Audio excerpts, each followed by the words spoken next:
Baik, Assalamualaikum warahmatullahi wabarakatuh. Saya Alda Kemelia Munawarah, NIM 230701834 dari kelas Metodologi Pembelajaran Matematika A. Di sini guna memenuhi tugas pembuatan video yang menjelaskan mengenai model pembelajaran, saya mendapatkan bagian untuk menjelaskan model pembelajaran NHT atau Numbered Head Together. Baik, model pembelajaran Number Head Together di sini pertama kali diperkenalkan oleh Spencer Kagan pada tahun 1993 dan dikembangkan oleh Russ Frank. Model ini mengembangkan teknik belajar mengajar kepala bernomor yang melibatkan siswa secara aktif dalam membedah materi dalam suatu pelajaran. Nah, menurut Lee, model pembelajaran NHT itu mengembangkan teknik belajar mengajar yang dapat memberikan kesempatan kepada siswa untuk saling membagikan ide-ide, mempertimbangkan jawaban yang paling tepat, sehingga dapat mendorong semangat siswa untuk bekerja sama. Dan Lee juga menyatakan bahwa model pembelajaran kooperatif NHT ini lebih efektif daripada model konvensional. Jadi dapat kita simpulkan bahwasanya model pembelajaran NHT atau Numbered Head Together adalah merupakan salah satu model pembelajaran kooperatif yang dikembangkan berdasarkan teori belajar konstruktivisme, dan model ini melibatkan penuh aktivitas siswa dalam pembelajarannya dengan membentuk kelompok-kelompok belajar dan memberikan label penomoran pada setiap kelompoknya, nomor yang berbeda ya. Kemudian pada setiap anggotanya diberikan juga nomor yang berbeda pula, sehingga dalam model pembelajaran seperti ini nanti akan ada interaksi kerjasama dalam suatu kelompok belajar tersebut untuk mendapatkan jawaban yang paling tepat. Kemudian menurut Ibrahim pada tahun 2000 terdapat tiga tujuan secara umum ya yang hendak dicapai dalam pembelajaran kooperatif tipe NHT ini. Yang pertama ada hasil belajar akademik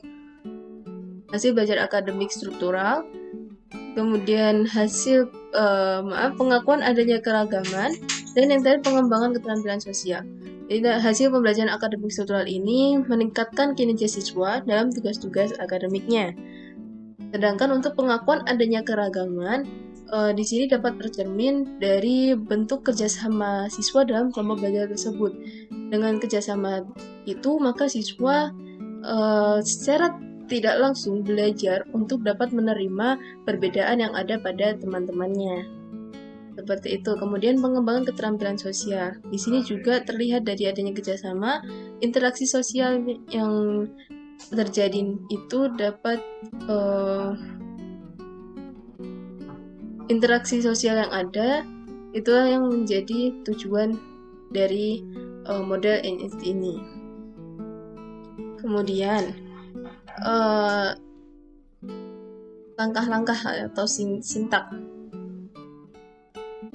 Ada beberapa tahapan. Yang pertama, fase pertama atau tahapan pertama yakni kegiatannya adalah persiapan. Di sini ada tabel apa saja yang dilakukan guru dan apa saja yang dilakukan siswa. Saat tahapan persiapan di awal, guru hendaknya di awal memberikan salam terlebih dahulu dan kemudian doa bersama. Saat guru memberikan salam, siswa menjawab salam. Kemudian saat guru meminta untuk berdoa bersama, hendaknya dipimpin oleh salah satu siswa untuk berdoa bersama. Kemudian guru mengabsensi dengan memanggil nama siswa satu persatu, dan saat guru memanggil nama siswa hendaknya mengacungkan tangan saat nama siswa itu dipanggil. Kemudian guru memberikan apersepsi, gambaran umum mengenai materi yang hendak dibahas nantinya, dengan melontarkan pertanyaan untuk memancing daya ingat siswa. Saat guru memberikan apersepsi, Siswa hendaknya memperhatikan, memahami, dan mencoba menjawab semampunya atas pertanyaan yang dilontarkan oleh guru tersebut. Kemudian, yang dapat dilakukan gurunya juga ada menyampaikan tujuan pembelajaran. Menyampaikan tujuan pembelajaran sesuai dengan RPP yang telah dibuat. Siswa juga hendaknya menyimak dengan baik. Kemudian, fase kedua ada pembentukan kelompok dan penomoran. Jadi pasca persiapan, sudah dijelaskan tujuan, sudah diberikan apresiasi juga, maka di fase kedua ini adalah saat di mana guru membentuk kelompok-kelompok belajar. Yang pertama, guru menjelaskan materinya secara singkat terlebih dahulu, kemudian membentuk kelompok yang setiap kelompok maksimal terdiri dari 3-5 siswa. Jadi untuk model NSG ini sebaiknya dalam satu kelompok belajar tidak lebih dari 5 orang karena demi efektivitas dan efisiensi. Kemudian setelah membagi kelompok, guru memberikan nama yang berbeda kepada setiap kelompok dengan penomoran kelompok 1, kelompok 2, dan seterusnya, dan memberikan nomor yang berbeda kepada setiap kelompok, atau misalkan kelompoknya diberikan label kelompok A, kelompok B, kelompok C, kemudian setiap anggotanya diberikan nomor urut nomor 1, 2, 3, 4, sampai dengan 5. Seperti itu. Nah, saat guru menjelaskan materi, siswa hendaknya menyimak. Kemudian saat guru membentuk kelompok, siswa hendaknya mengikuti arahan dari guru tersebut.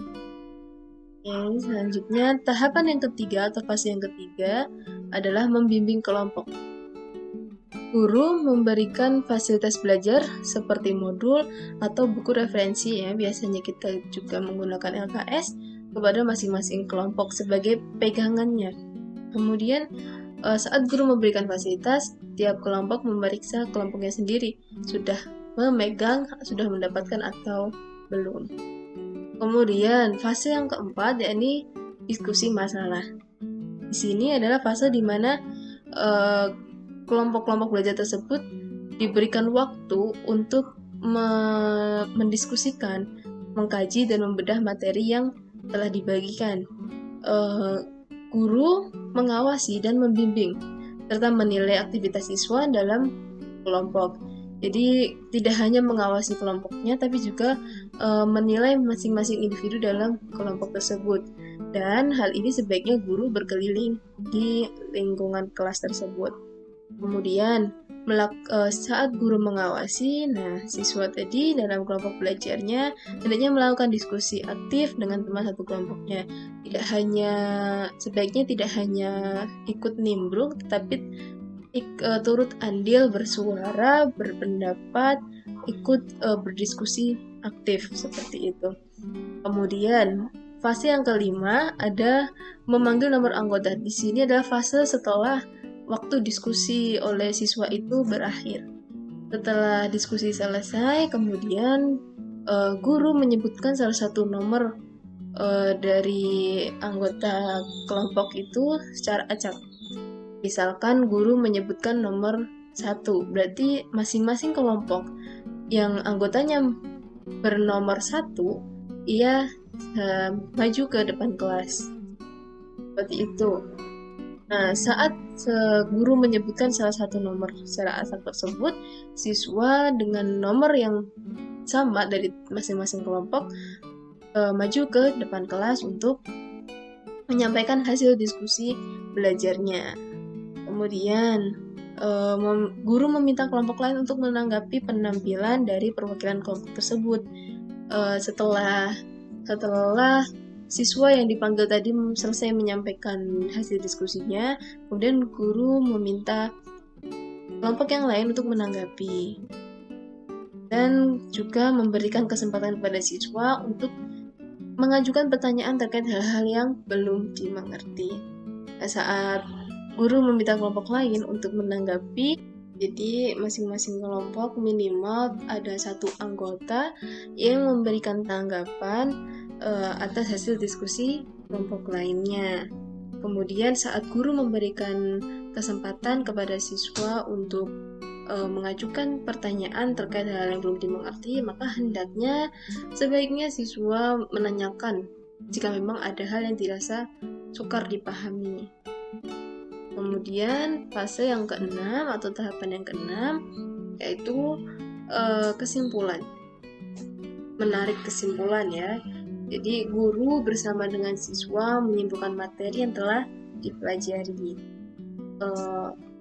Dan begitupun siswa sesuai dengan arahan guru bersama-sama menyimpulkan. Kemudian guru memberikan evaluasi dengan membagikan lembar penilaian kognitif kepada siswa untuk dikerjakan secara mandiri atau. Dan fase yang ketujuh atau tahapan yang ketujuh ini memberi penghargaan. Di sini sifatnya sebagai stimulus. Dalam model NHT ini untuk fase yang ketujuh ini opsional, boleh disertakan, boleh tidak. Tapi alangkah baiknya dan tidak ada salahnya juga jika memang disertakan fase yang ketujuh ini memberikan stimulus atau dalam bentuk penghargaan ya.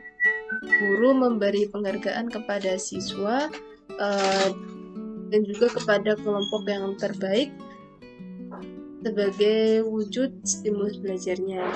Bentuk penghargaannya bisa macam-macam, bisa suatu wujud poin lebih, poin plus, dan yang lainnya. Kemudian ada kelebihan dan kelemahan model pembelajaran NHT.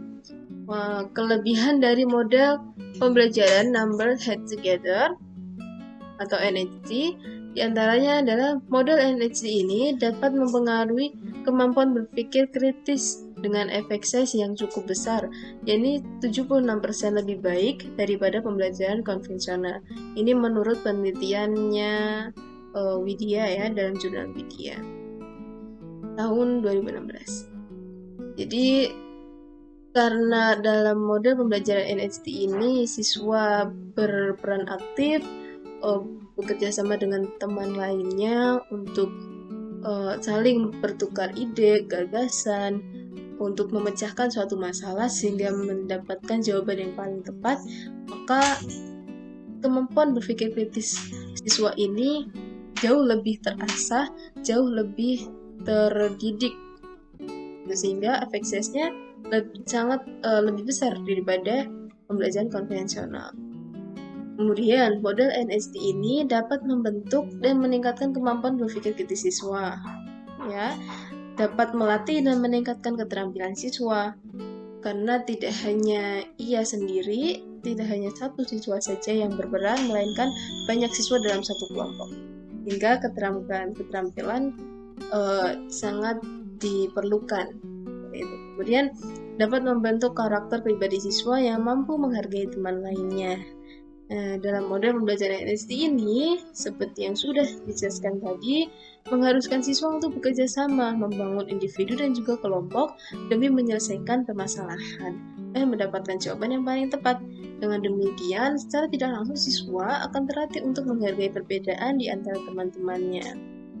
Kemudian, di balik kelebihan-kelebihan dari model NHT ini, ternyata juga ada kelemahannya model Numbered Head Together ini. Antaranya, kelemahan dari model pembelajaran NHT ini adalah hanya dapat berjalan maksimal jika diterapkan dengan kelompok-kelompok kecil saja. Jadi kelompok-kelompok belajar yang dibentuk dalam suatu kelas itu sebaiknya dan akan mendapatkan hasil maksimal jika kelompok-kelompok belajar itu merupakan kelompok-kelompok kecil, 3 sampai maksimal 5 orang. Karena jika dalam kelompok belajar itu terdiri dari banyak siswa, maka tidak akan berjalan dengan maksimal karena dapat dipastikan bahwa hanya akan ada beberapa anak saja yang aktif berperan, berdiskusi untuk menyimpulkan atau mendapatkan suatu jawaban. Jika kelompok kecil 3-5 orang, maka akan lebih mudah untuk mengawasi, sebagai guru ya akan lebih mudah untuk mengawasi sehingga ke semua anggota dari kelompok tersebut dapat berperan aktif. Kemudian model NST ini membutuhkan waktu yang cukup lama. Saat menerapkan model pembelajaran ini, terutama yang berbasis eksperimen, tidak cukup atau tidak bisa jika hanya untuk satu kali pertemuan. Ini perlu adanya pengulangan 2-3 kali, hingga siswa benar-benar menguasai materi dari suatu pembelajaran tersebut. Kemudian, model NST ini juga akan kurang maksimal jika diterapkan dalam kelas dengan jumlah besar siswa. Tidak hanya jumlah kelompoknya, tapi juga misalkan kelas dengan jumlah siswa di atas 40, maka untuk dari 40 siswa itu dibentuk kelompok-kelompok kecil belajar, akan menjadi banyak sekali kelompok belajar. Sehingga saat timing untuk presentasi, untuk menyampaikan hasil diskusi juga kurang maksimal, seperti itu. Dan yang terakhir, kelemahan dari model NST ini, ia membutuhkan effort lebih, membutuhkan perjuangan yang lebih saat menerapkan model ini di kelas dengan nilai akademik siswa yang rendah, karena butuh waktu yang lebih lama lagi, butuh skill ataupun keterampilan dari guru yang lebih juga. Nah, misalkan model NST ini diterapkan pada siswa, pada kelas yang siswanya itu mayoritas anak-anak yang susah sekali untuk belajar, anak-anak yang susah sekali untuk membaca, anak-anak yang susah sekali untuk diajak duduk santai, duduk anteng begitu, kemudian berdiskusi. Maka butuh suatu effort yang lebih untuk bisa mengendalikan siswa-siswa tersebut. Seperti itu. Mungkin itu yang dapat Alda sampaikan. Ada tadi konsep dasar mengenai apa itu model NST, model pembelajaran numbers head together, kemudian kelebihan tujuannya. Ada tadi Alda sebutkan menurut Ibrahim tahun 2000, kemudian juga sudah Alda sampaikan tentang langkah-langkah pembelajarannya atau sintaksnya, dan juga yang terakhir tadi kelebihan dan kelemahan.